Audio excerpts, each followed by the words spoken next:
గీత కార్మికుల సంక్షేమానికి వారి ఆత్మగౌరవానికి ప్రభుత్వం మొదటి ప్రాధాన్యత ఇవ్వాలని మాజీ మంత్రి శ్రీనివాస్ గౌడ్ అన్నారు.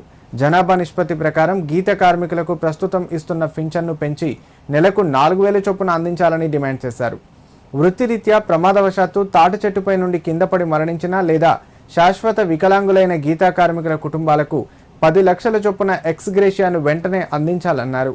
చెట్లు ఎక్కే కార్మికులకు ప్రమాదాల నివారణ కోసం ఉచితంగా ఆధునిక రక్షణ కవచాలను ప్రభుత్వం సరఫరా చేయాలని కోరారు. కల్లుగీత కార్మికుల న్యాయమైన హక్కుల సాధన, దీర్ఘకాలిక సమస్యల పరిష్కారం కోసం కల్లుగీత కార్మిక సంఘం తెలంగాణ రాష్ట్ర కమిటీ ఆధ్వర్యంలో అత్యంత ప్రతిష్టాత్మకంగా నిర్వహిస్తున్న గీతన్నల చైతన్య యాత్ర సిద్దిపేట జిల్లా గజ్వేల్ పట్టణానికి చేరుకుంది. పట్టణంలోని ఆర్ఎండ్ఆర్ కాలనీలో నిర్వహించిన ఈ ఆందోళన కార్యక్రమానికి నియోజకవర్గ పరిధిలోని కల్లుగీత కార్మికులు, గౌడ బంధువులు పెద్ద ఎత్తున తరలివచ్చి ఘనస్వాగతం పలికారు.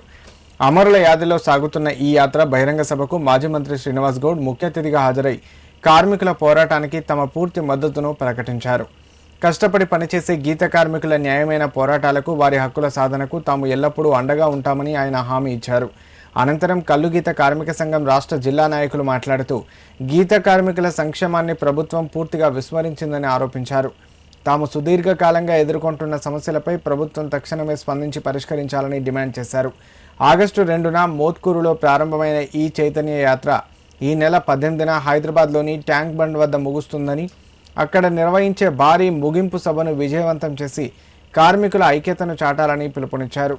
ఈ కార్యక్రమంలో గజ్వేల్ నియోజకవర్గ పరిధిలోని కల్లుగీత కార్మిక సంఘాల ప్రతినిధులు, ఆర్ఎండ్ఆర్ కాలనీ వాసులు, గౌడ సంఘాల నాయకులు పెద్ద సంఖ్యలో పాల్గొన్నారు. గీతా కార్మికులకు పెన్షన్ ఇస్తామని 5,000 ఇవ్వలేదు, వికలాంగులకు 10,000 లేదు, ప్రతి మహిళకు 4,000 లేదు, రైతు బంధు అన్నారు లేదు, చేప పిల్లలు అన్నారు లేదు, గొర్రెలు లేవు, బర్రెలు లేవు, గుర్తులు అన్ని పోయినాయి, విధ్వంసమైనాయి.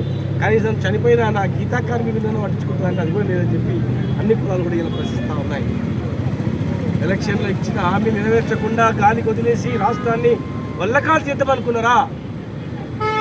40-45 మంది ఎమ్మెల్యేలు కష్టపడి చెమటొచ్చినటువంటి కార్మికుల పైసలతో మామూలులకు అలవాటు పడి ఇలా రక్తాన్ని పీడ్చుకు తింటా ఉన్నారు.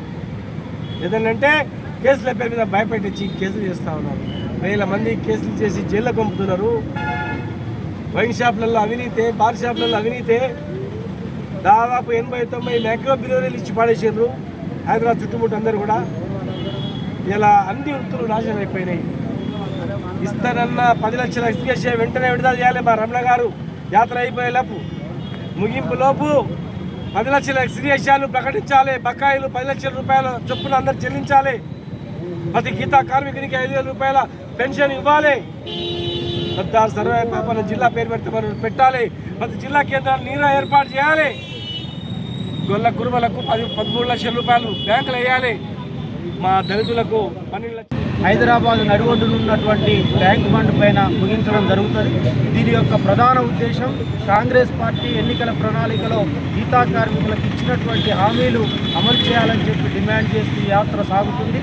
దీనికి సంఘీభావం తెలియజేయాలి.